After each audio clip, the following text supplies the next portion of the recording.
From KUNC and the NPR network, this is In The NoCo. I'm Erin O'Toole. Renewable energy is becoming cheaper and more common. Just a few months ago, Colorado generated the majority of its electricity from renewable sources for the first time. And that raises questions about which sources do the most good: wind or solar, hydroelectric or geothermal. So, a researcher at the University of Colorado set out to find answers about what forms of renewable energy are most effective at reducing carbon emissions and improving air quality. Dan Caffeine is a professor of economics and a fellow at the Renewable and Sustainable Energy Institute at CU Boulder. And he recently published his findings in the Energy Journal. He joined me to talk about them. Dan, before we get to which kinds of renewables are most effective, remind us which type of fossil fuels are least desirable when it comes to pollution or carbon emissions. What is the least optimal energy source for the electrical grid, and why? Yeah, from an environmental perspective, coal is generally the worst possible source of fossil fuel generation, both in terms of climate damages as well as local air quality. In addition to carbon, there's particulate matter, there's sulfur dioxide, NOx, other local air quality emissions associated with coal that make coal particularly bad from an environmental standpoint. And natural gas generally is cleaner both from a carbon perspective and local air quality perspective. No, your research addresses a fairly new problem. Really, just a couple of decades ago, renewables were expensive and planners didn't have a lot of options. Talk a little bit about how quickly the cost for renewables has come down and why your work might be especially helpful at this moment. Yeah, the reduction in costs for renewables in the last 2 decades has really been tremendous. I began working on this topic in 2007 at a time where wind was fairly expensive and solar was completely infeasible. The joke was that solar was the energy of the future and always will be. And that was true until roughly 10 years ago when the cost of solar plummeted. And so in the last 2 decades, we've moved from a situation where renewables were one of the more expensive possibilities for generation to one where, in many cases, it's the cheapest form of generation if a firm is looking to build power. I want to cut right to what your study found out about what kind of energy is most effective. You say a wind farm running in the middle of the night, maybe in the Midwest, is perhaps the most effective scenario for using renewables to power the grid. That's pretty specific. Dan, could you walk us through these factors? Why wind and why overnight in the Midwest? Yeah, great. So wind, in particular, in most places in the U.S., blows harder at night than during the day.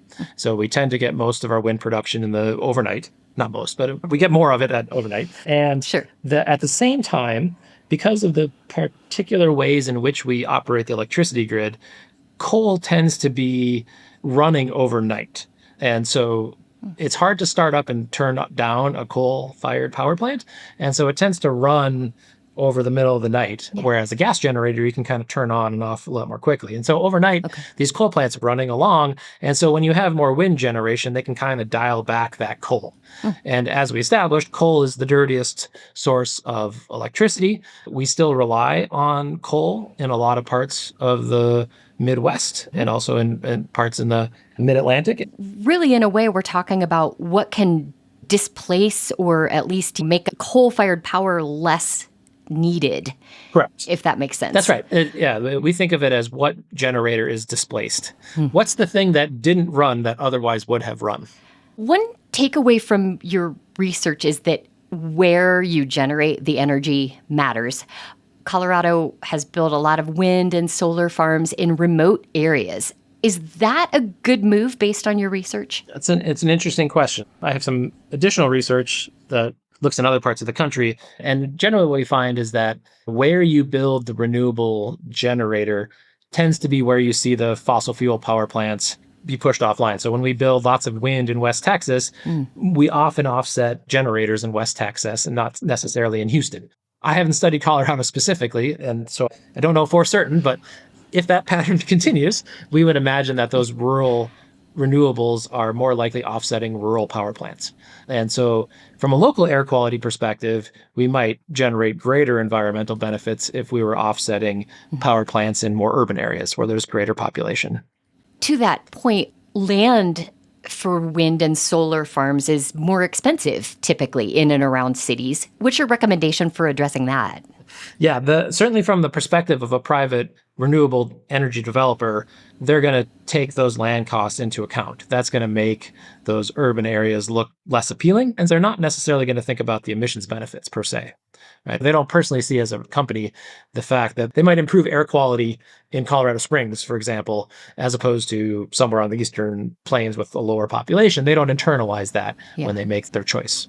So this is where perhaps government could be helpful if they can offset some of those costs. That's right. A classic role for government from an economic standpoint, speaking as an economist, when we think about the role of policy interventions, is precisely to correct these situations where we know something is providing value to people. We know people value air quality. We know people value climate and the environment generally, but market prices don't reflect those values. And that's a place where government policy can step in to address that. Okay, since wind is ideal, let's say I'm a utility with a sturdy little hydroelectric plant, like the Excel Shoshone Station in Glenwood Canyon. Did I make a bad investment? Certainly not. Certainly not from a private perspective. Hydro has lots of appealing features as well, right? In terms of thinking of different renewable technologies. It's clean from an emissions standpoint. It's relatively low cost. Its main disadvantage is that it's geographically limited. There's only so many places that you can put a hydro plant. If anything, we've been taking hydro plants out over the last few years and the last few decades for environmental and other reasons. And so, no, hydro has a lot of appeal, but we're probably not going to build a lot of hydro on the Eastern Plains, right? That's not the best place for a lot of big hydro facilities. Dan, let's say an elected official or a utility manager picks up your study and reads it. What's one action you hope they take or that you would like to see them take? Can I give you two actions instead? So the first action is that we need to measure this. We need to get better at measuring what the actual emissions reductions are and be able to differentiate between how much emissions we're reducing and the damages associated with that with these different wind versus solar sort of questions. And then at the same time, we need policy to recognize those differences, to change these policies that, for example, support renewable energy, treat a megawatt hour as the same as every other megawatt hour. We need policy to recognize that there may be differences between these and that policy support should reflect those differences in the environmental benefits that they provide. Dan Coffeen is a professor of economics at CU Boulder. He talked with me about his research into which kinds of renewables are most beneficial. Read more about his research in our show notes and at KUNC.org. And if you like this interview, check out our recent conversation with Will Torr, who leads the Colorado Energy Office, on how the state generated the majority of its power from renewables for the first time recently. Find that in our show notes and at KUNC.org. That's it today for In The NoCo. I'm Erin O'Toole. Thanks so much for listening.